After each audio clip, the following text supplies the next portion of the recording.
ACC PM, it is hour number 2 here on the old network. You got the hotline number at 860-766-4258. Many thanks to Justin Wilcox and Jeff Brom, who joined me in hour number 1 to talk Cal and Louisville football, respectively. All right, let's continue the theme in terms of ACC football.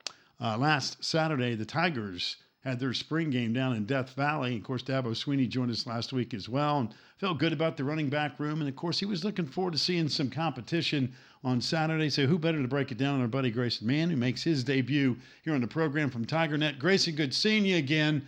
All right, I know the spring game was last Saturday. Tons of production back, which is kind of a unique feeling because the Tigers for the last couple of years playing a lot of young guys, but you got all these old heads. But yet there were still some of the youngsters, the transfer guys, quarterbacks other than Cade Klubnik that everybody wanted to talk about.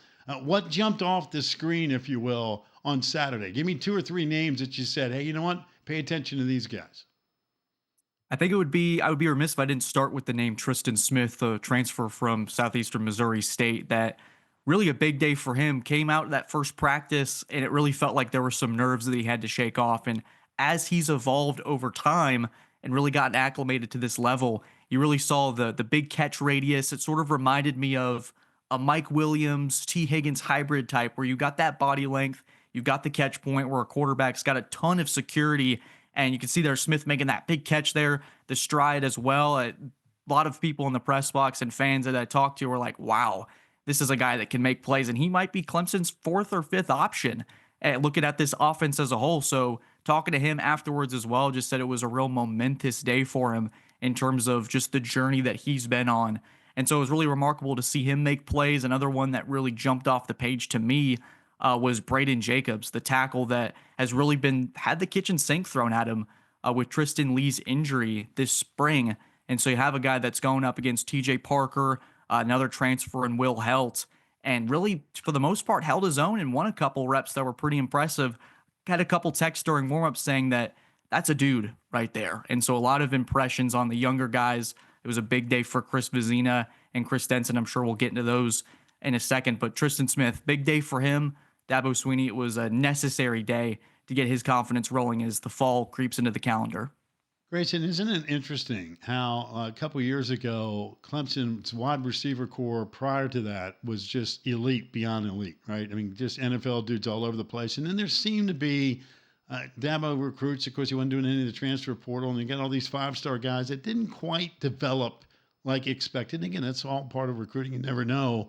But now all of a sudden, Clemson's wide receiver room kind of feels like it did 15, 16, 17, 18, where size, length, numbers, spread out, slot receivers, big receivers. I mean, they've got everything. It feels like all the toys are back, if you will, for Dabo on the offensive side.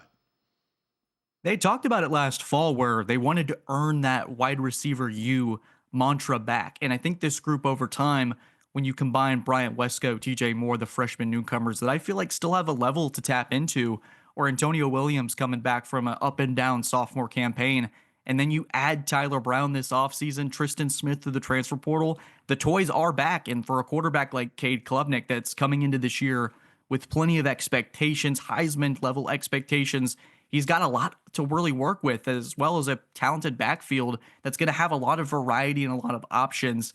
So for a senior quarterback with plenty of expectations, it's never a bad thing when you have really NFL caliber receivers anywhere you look on this roster. You know, when we talked to Dabo last week before the spring game, I asked him specific. The first question I asked him was, okay, tell me about the running back room. And he rattled off 5 or 6 names, had a sly smile on his face, and just said, we'll see how it works out. And again, I've known him long enough now. It feels like he knows he's got dudes. Now it's just a matter of, hey, who's going to step up and make some plays? And, you throw Randall in there, which turned out to be kind of a found surprise, especially during the ACC championship game. What did we learn this spring about the Clemson running back group? I think that they have options to work with, and as opposed to last year where it was really Phil Maffa or bust, hence the move to get Adam Randall in that room back in December. You have a lot of options to work with, and I think with Garrett Riley in particular, we saw a lot of 2-back sets on Saturday where Keith Adams, you ask him to go block up a certain gap and plug up a linebacker and let Gideon Davidson, the highly touted freshman, to lead the way, or you have David Eziomume, who really had a nice day on Saturday. The patience for him, he's a real powerful runner, but there were certain instances on Saturday where it took a while for a certain hole to open up, and he just, that split second of patience really shows the development that he's flashed since his time on campus. So I wouldn't expect necessarily to be one dominant running back in this room. I think they have a lot of creative ways to utilize Adam Randall in this room.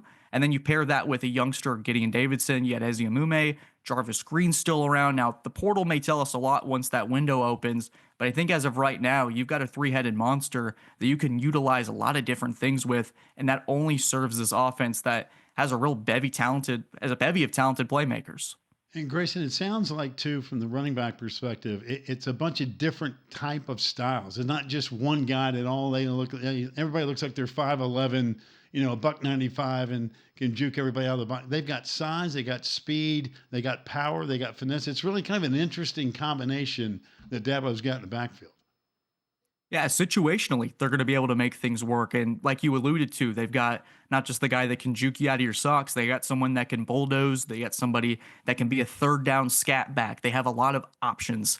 And I think Adam Randall may be the most fascinating piece of this, where a real powerful runner, someone who's incredibly athletic, as we've seen when he can get the ball in his hands, just wasn't really able to get open at receiver in his tenure at Clemson, now moves to a different fold where just get him the ball and see what happens. There was a play specifically on Saturday where they ran a slip screen for him, and it looked like within about 5 yards he was dead to rights and just bulldozes his way past a couple of blockers and says, I'm going to do this myself.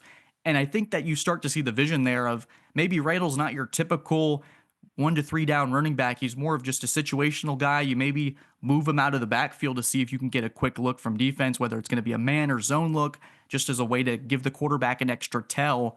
But I think that they have options. Like you said, they're going to have a lot to work with. And I think that will only continue to evolve as they have more time to settle out. What's the portal going to look like? What are our numbers going to look like as we head into August and July? I know we can overanalyze spring games. It wasn't a year ago that everybody was talking about, well, I don't know about Klubnik, man. This Pierman kid looked really good in the spring game. And of course, we saw how the season played out. We know who Cade Klubnik is, but in terms of who is 1A, 1B, 1C, and so forth, did you get any answers Saturday in terms of the backups? Yeah, it's going to be a real interesting fall. And what was really fascinating to me is I've been pretty public about what does Clemson need to do with quarterback, dependent on how Christopher Vizzina played on Saturday. And he had told us that this has really been his audition this spring. Dabo Swinney has been very, I think, light with Klubnik's reps, where they really know what they have in him. They know what he brings to this offense. It's more about the future once Klubnik declares for the NFL draft next December, January, whenever Clemson's season concludes. They need to see who's going to be the guy that takes hold of this offense. And so for Vizzina, you had situations like he told me. There was one scrimmage where it was a red zone situation, and Dabo Swinney says, all right, Klubnik, we're pulling you out, we're throwing Vizzina, and how do you react to that situation?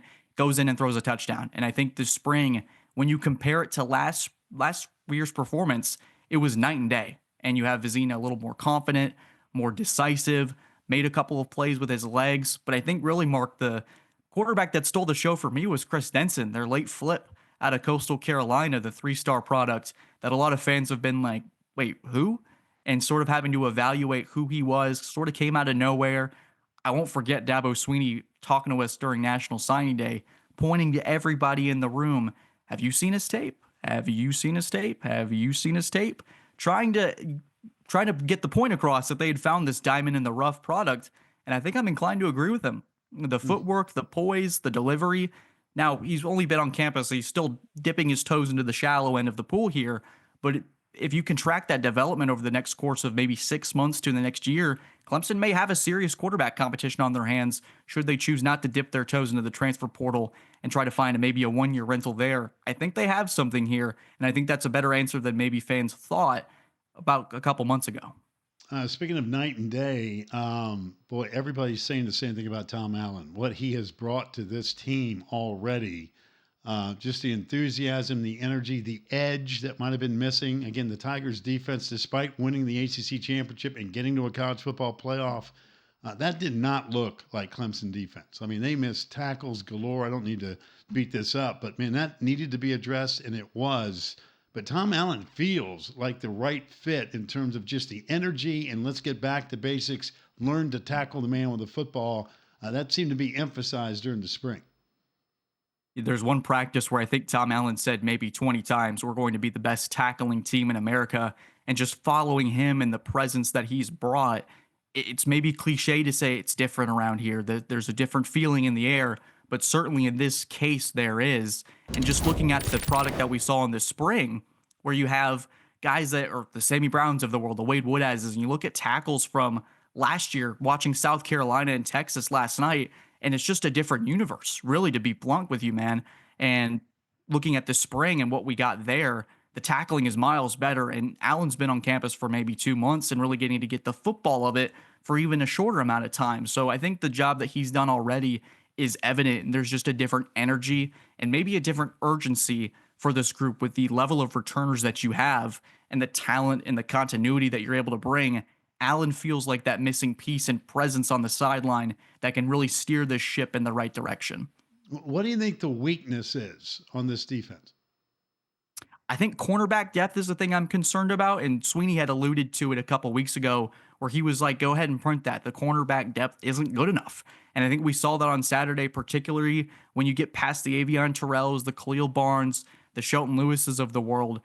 I think for fans, that's going to be a position you try to cross your fingers and hope, can Ashton Hampton stay healthy? Can Avion Terrell stay healthy? Because once you get past that level, I think the drop off in terms of I think the IQ, the level of play there, it just drops off.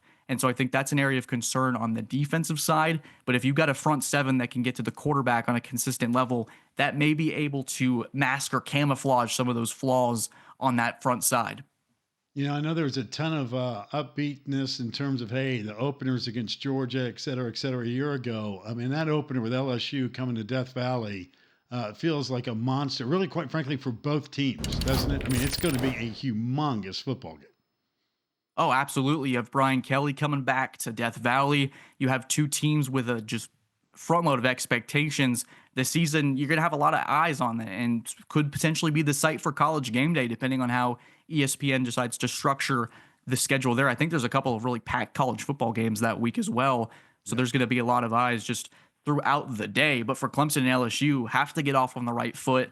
Both really, I think, searching for more out of their programs. LSU didn't make the playoffs last year. They're looking to see if Brian Kelly is the guy to consistently lead them to compete within the SEC. And for Clemson, yes, you made the playoffs last year, but the way it sort of looked and the way you got in there, it wasn't necessarily a sure thing. So to get off on the right foot against LSU would not only indicate that progress is here, there's proof in the pudding is how much Clemson has gotten better in just one short off season. You can really see that there's a growth and that Clemson could be, quote unquote, back to contending and beating a strong team like LSU that's done really a heck of a job in the transfer portal. I'm really excited to see Berrien Brown once again. Yep, two great quarterbacks, too. That's going to be some kind of scene. Be 155 degrees, and it won't matter for about 83,000 and change. There's no doubt. Grayson, good stuff, man, as always. Keep up the great work at TigerNet. We appreciate you jumping on board. Thanks, you guys, for having me on. Really appreciate it. You got it, man. Keep up the good work. Quick break. When we come back, former Clemson guy who's now running the show in Charlottesville, Tony Elliott, joined me earlier this week. You got that interview coming up because the Who's Spring Game will be right here on ACC Network on Saturday. All that coming up next right here on ACC PM.